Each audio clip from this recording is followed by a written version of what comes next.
Hi, guys. This is Julia for Ways to Wander with another episode of Traveling in Times of Corona. Today, I'm having the pleasure of interviewing Anthony face to face. Anthony is a full time traveler already on the road for 7 years, hitchhiking and backpacking all over the world. He's planning to create a documentary about his travels, raising awareness on the difficulties and differences he experienced due to the color of his skin.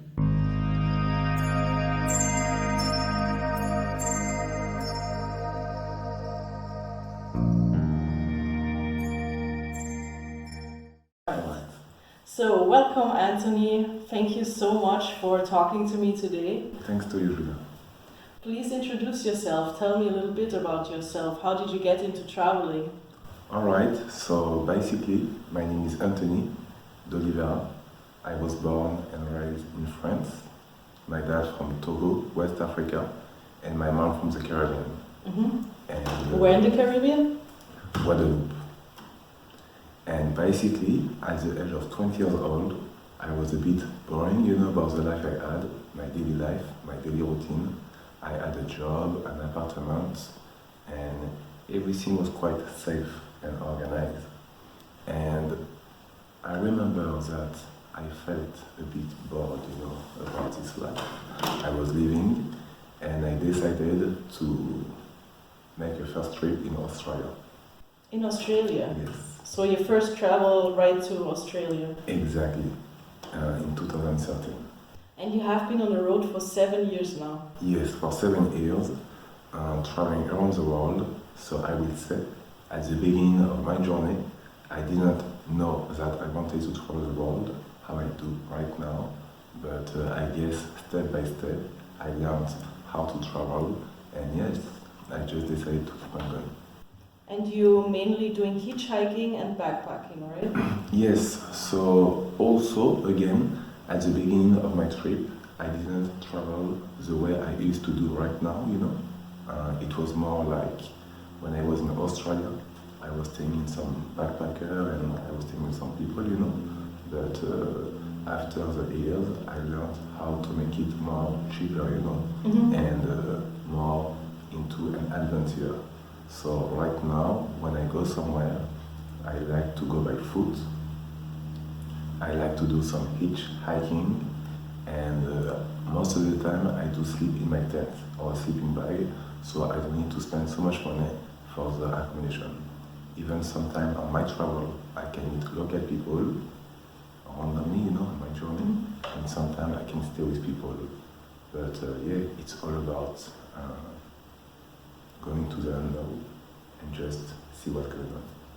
So how do you finance your travels? You do exhibitions, right? Can you tell me a little bit about what you do and how you do it, how you earn money with this? So since the last 4 years, I am making a small exhibition about my travel, which means I am putting some picture of all the places I have been, the map of the world. I am doing a small, how can I say, description, so people can understand.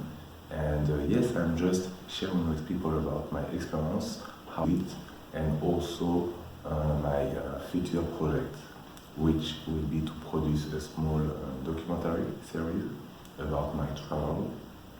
And I would like to share my experience as a black traveler going around the world, because I truly believe that we don't have the same opportunity sometimes. And I have been experiencing different stuff during the last 7 years. Sometimes it was like pretty good, and I have met some wonderful people, but also in the same time it was a bit difficult in terms of integration and acceptation. And often people thought that I was an immigrant or sometimes a thief, because of my color. So I don't find it fair that some people sometimes have some stereotype.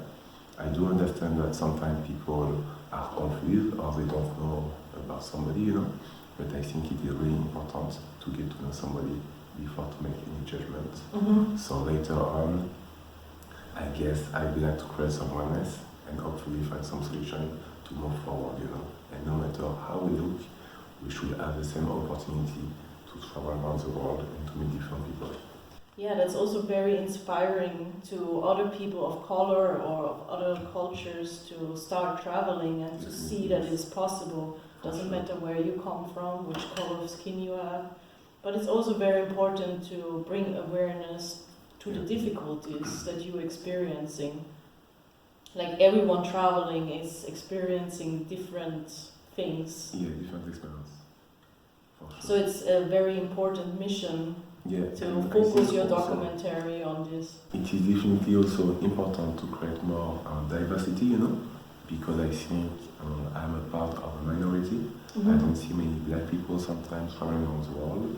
I don't know for which purpose, you know, I don't know what is the result, but only few of us are traveling, you know, and I think it will be really important also to share about how we integrate ourselves, and I think it will be really important also to bring a different story out there, you know, because most of the explorers or most of the people who are traveling around the world are mostly Caucasian, you know, are mostly coming from the Western country, which I also come from, but I have some background from my dad from Africa and my mom from the Caribbean, you know, so I have a different experience into those countries. And sometimes it is definitely wonderful, you know, because it is really easy for myself to integrate into a country, but in the same time, it's quite difficult also. So, if you could wish to inspire people in a certain way, what would it be? Like, how do you want to inspire people? I mean, for myself and the way of how I travel, I really want to make it accessible to everybody, you know, because nowadays sometimes people are traveling in a way which maybe look inaccessible, you know, or maybe look too fancy or expensive. So for me, I think it is really important to do it in a unique way. So I think I really enjoy going by foot, and everybody can walk from one place to the other, sleep in my tent. Everybody can sleep in a tent. You don't need so much money, you know, to sleep in a tent. So I think I really like sometime to just show to people that even with nothing, everything is possible. And in all of those countries I am going, I am taking a picture where I jump. And for me, the jump means we have to jump between the fear to the action. I think so many people have some fear to go outside of their comfort zone, you know, and to go and to follow their dream and their passion, you know, or whatever it is. And I think it will be really also important sometimes to step outside, you know, and to just go out there and see what's going on and just, you know, go with the flow. My best advice I can give, we shouldn't think about anything. It's not good to think too much about something we want to do, because more we think, more we try to organize, and more we try to control something that we haven't experienced. So I think it is definitely good to just close our eyes and just go for it. That's a very good advice. Like, think less, do more. Exactly. Even sometimes myself, I got trapped because nowadays I want to go to the balcony, but I'm thinking about different stuff, you know, which is normal as a human being, you know, we all think, but sometimes I think I just have to turn off, you know, my mind and my thought and just go for it. And definitely on Monday I will be on my way to Slovakia and to the Balkan. And yeah, I look very forward to go to this part of the world. Yeah, definitely excited to follow your journey as you go along. Definitely. So tell me a little bit about the times when Corona started. Where have you been? Like, where have you been when Corona started first, or when you first heard about it? I was traveling in Africa. I think I was in Madagascar. Madagascar, when I heard that there is a virus, you know, like going around. And from Madagascar, I went to South Africa. And during this pandemic, you know, I was traveling from South Africa all the way to Tanzania. And unfortunately, when I got in Tanzania, the border got closed. So I couldn't move any more further, you know. I wanted to go to Kenya, the border was closed, between Kenya and Tanzania. So I was there for about 3 or 4 months, waiting that the border open and the situation get better, but it didn't. Okay, so you stayed in Tanzania. I was in Tanzania, and like the situation in Tanzania, and I will say the situation in the whole continent in Africa were quite different, because in Africa it's a continent which is really hot, and I think because of the hotness, sometimes I think the virus cannot live too long. So we haven't heard many cases, in Africa, and Tanzania was like fully safe, and I think like the government also handled the virus like quite well, I remember that all the neighbors country couldn't travel into Tanzania and also Kenya. I am talking about the trucks, who are taking so much on leave. And it was quite okay, but yeah, I think like the government of Tanzania did pretty well. That's very interesting because we don't really hear much about the measurements they take in Africa, For sure, right? yeah, for sure. Like for myself, I remember that I went to the hospital to test myself, because as I am traveling a lot, sometimes by foot and by hiking, I wanted to make sure that I didn't share anything with anybody, So I was okay. And yes, I just had a little surprise, when I went to the hospital because I thought the test will be free, and I went by myself to the hospital to check, if everything was okay, for the citizens of Tanzania. And when I went there, I remember after they told me to pay a huge amount of money, which I told them that I didn't have this money. I just went there, to check myself, but I told them straight away that I don't have cash, to spend on it. And I remember I got stuck into the hospital. They didn't want to let me go out. So once I got my results, the results, it was like negative. They told me that if you don't pay the money, I think it was like 150 US dollar, something like this. 150 US dollars. Yeah, quite expensive. I cannot go out. So I remember I was like locked into the hospital for one day after some security came, checked my passport, and they wanted to take my passport, They wanted me to pay. So I remember the situation was a bit tricky at the end, but in all, everything went fine. So how did you manage to get out of this? At the end, I had to pay the money, because it was really intense. Yeah, they brought me to a room, which they gave me some, how do you call it? Injections? Injection, Or yeah. like infusions? Exactly, yeah. So I couldn't do anything, I was like kind of stuck, They wanted me to pay the test. So it was a bit tricky, but yeah. Well, that sounds like a very tense situation indeed. Yes, definitely, yeah. And once you were negative, like did the people urge you to do this test, or was this just a decision from yourself to take the COVID test? Oh, it was by myself. I wanted to make sure that I was okay, and also I was okay for the other people, Yeah. Okay. And did the citizen or the local people have to do this test as well, or? No, in Africa, like when I was in Tanzania, not many people worry about that, People have different flu during the year, and for them, Corona wasn't something big, as we take it here in Europe, So people had a different way also to handle the virus, and a different mindset, which I think I enjoyed most, because less fear, less panic, and it is just something which came, into the continent, and yeah, let's see what's going on. Yeah. But here I think there is too much fear, too much panic, and I think it's too much for me. Yeah, I feel you on that.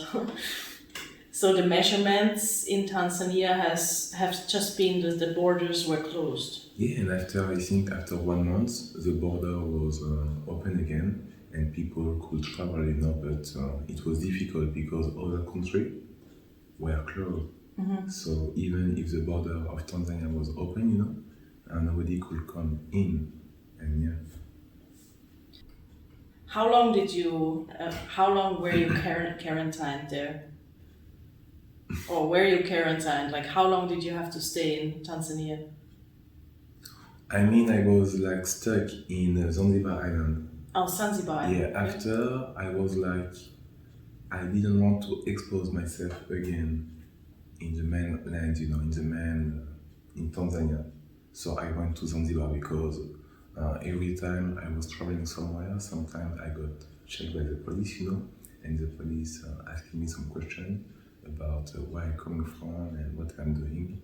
And also, I think I could feel some form of discrimination in a way where when you told people that you wasn't from the continent, they will say, oh, you have the virus, coronavirus come from you, which is a bit ridiculous. But it was a bit intense for me to travel into the continent, to take a bus or hitchhiking, to go by foot, because often I got checked by the police and some people, So I decided to go to Zanzibar and just spend like maybe 2 months until the situation calmed down. Yeah. So how did Corona affect your travel plans? What was your plan before? My plan was to go from Tanzania all the way to Egypt, overland. But yes, I got stuck in Tanzania, Zanzibar, for like a couple of months, which was okay. But I think at the end it was a little bit too much, staying into this island. So I guess, I just had to adapt myself in a different way, and it was totally okay. So for you, it was not a big deal that it affected your travel plans. It was just something that you took. No, because I'm flexible, I'm really flexible, and I think also traveling, it's all about adaptation. So when you go somewhere, it's not too good sometimes to have a plan, to be stuck to a plan, because if the plan goes to a different direction, you will be a bit disappointed. And I think when you don't have any plan, when you just go with the flow, more or less, it's even better, because if something don't go the way you wanted, you can always adapt yourself in a different way. Yeah, I imagine that in the past 7 years of you traveling, you had to do a lot of this kind of adaptation and going with the flow. For sure. So did you were already talking a little bit about like social interactions that have been different due to Corona. Like, what are the differences in social interactions that you experienced because of the situation of Corona? I mean, people had more fear, to talk to a stranger, and people were a bit paranoid, like when somebody was coughing in the bus, it was like a big, paranoia. And I think it just creates some distance between humanity, which is okay, something come, so we have to deal with it, but also we have to be smart, not putting too much barrier or too much fence between each other, I feel nowadays it become more relaxed, Here people are aware about something is wrong, but I think people are definitely a bit more relaxed. Some people aren't, but some people are. So when I do my exhibition on the street, I talk to many people, and it's okay. Yeah. I take my distance also, so I make sure that everything is fine. But So it doesn't really affect you that the social interaction is different, or do you think it affects you? Sometimes for some people, but not for all of them. Yeah. So you still get invited to stay with people. Of course, yeah, of course. When I do some hiking, I got pick up, Sometimes, I also stay to some people's house. So it is definitely okay. Some people don't want, but some people do. Okay, that's good to know. Yeah. That it didn't Definitely. affect you in like a big time. Not so much. So what are your further travel plans? You said you want to go to the Balkan now. For now, I am going to the Balkan. Like I think there is 15 countries which I never been before, and I really look forward to go to this part of the world. I think I will go by foot, hiking, and different way. Also, the main purpose will be to meet people, see how a black man is welcome, or how I can integrate myself into those countries, And yes, I would like to shot some interview also with the local population. Yeah, just keep on recording my stuff, meeting people, and yes. So when do you plan to launch your documentary, or do you have any discrete plans for this? I feel that I have to meet some people, because I cannot do it everything by myself. So I need to meet some people who could help me to produce the whole idea, and also to find a way how I could distribute, share it to different platforms. So yes, I have a meeting, like later on. Maybe something is coming soon.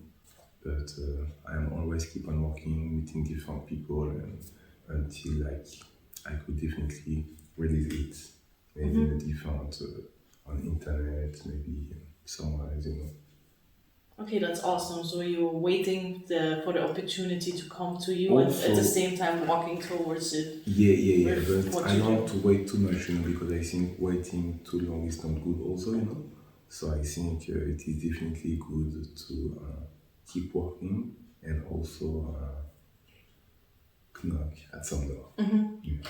So what I'm also really interested in, I mean, that might be like a topic for a whole other interview, but I would like to hear like the main things about what you think about racism and traveling, since you have been traveling for so long. So what are like the main experiences that you have made, and some things that you want to say to the world to like open eyes and to like show them the differences or what they should know? I mean, like we are all different in this world, We have different culture, we have different color, And I think this is what makes the beauty, of humanity, because we are different. And if I do understand sometimes that people can have fear and people don't know about a different culture, But I think it is really important, like I said before, to go outside of our comfort zone, and to meet people, to talk, and not maybe listening the TV on the media, which sometimes create a lot of fear against some community. So I think it is definitely important also to educate ourselves in a way which we will be curious to know about somebody else, or a different person. So, yes. So what are situations that make you feel uncomfortable? When I was in Morocco, when I was traveling from Spain, going down to Morocco, in the north of Morocco, it was a bit difficult because a lot of immigration or immigrants coming from the west part of Africa are trying to travel to Spain or Greece or Italy. And when I was in Tanger, I remember it was quite difficult for me to be in this part of Morocco because it is like a melting spot where people are waiting to cross the Détroit of Gibraltar. It's about like 1 hour by boat, to get to Spain. So many immigrants from different countries in Africa are waiting in this city. So I remember when I was in Casablanca, it was quite difficult because I wanted to buy some food and somebody came in front of me. I wanted to enter the shop to buy some food and somebody did that to me. So he was in front of me and you are not allowed to enter in the shop. He didn't talk, but his behavior was, you know, how he behaved. Oh, behave. Yeah. How he behaved, like, was showing everything. So it was quite difficult to leave the situation. But yes, always learning about how people react sometimes. And I think it is definitely important to stay calm, to stay relaxed, and sometimes to talk to people to show them that they are wrong, you know, or they don't do something right. Well, yes, that would have been my next question. And Like, this is not only like in Morocco, you know, I'm talking a lot about Morocco because that was something quite intense, but also for myself when I was traveling in like Poland or Russia at the border, it was also difficult. I could felt some discrimination sometimes at the custom border, you know, when people check your paper and your documents. And sometimes people don't trust me that I am the owner of this passport. Sometimes people think I'm having a fake passport and, you know, I am trying to sneak into the country in an illegal way, you know. So yeah, often this kind of stereotype, not all the time, you know, but sometimes. And sometimes also just being in the country is not, I don't feel so safe sometimes, you know. Like I remember when I was in the States, sometimes I didn't feel so much safe to hitchhike. You know, like this feeling where I was like checking and I didn't know what was coming behind me, you know. And sometimes I was in some part of the state quite empty, you know. So I remember I had some fear about which people is coming behind me. And you know, like there's some crazy people all around. So sometimes like shit can happen. that is very true. So you believe the best way to react to discrimination or racism is to stay calm and try to show them Of course. something different. Try to show them that there's nothing to be afraid of. Yes, just to show them that, you know, they are wrong, you know, like there is nothing to be afraid of, like you said, and talk to them. But some people sometimes don't want to listen anything. They just look at you and they get mad or, you know, they get crazy, you know. So I think sometimes there is nothing you can do about that. But I think the best situation is to stay calm and just also to take for yourself, to learn about that and to know that in some way, later on, I know that sometimes I get some bad experience, but I know that I want to use this experience into creating someone else for the future. Yeah, that's very powerful. That's the right way to go. But it's quite difficult sometimes. I imagine. I definitely imagine. Yeah. Well, thank you so much for sharing all Thanks of to you, this Julie. for me, with me. Where can people follow you? Where can people follow your journey? So I do have a page on Facebook, Instagram, and YouTube, calling Jumps Travel Documentary. Chumps Travel. Yeah, where I share everything about my journey. So people are welcome to go check this page and yes, follow the trip. Awesome. Yeah, I'm definitely looking forward to following your travels, Cool. seeing where the flow takes you, Definitely yes. and hope to keep in touch. For sure, yeah, Julia. Thanks Thank to you so much. Yes.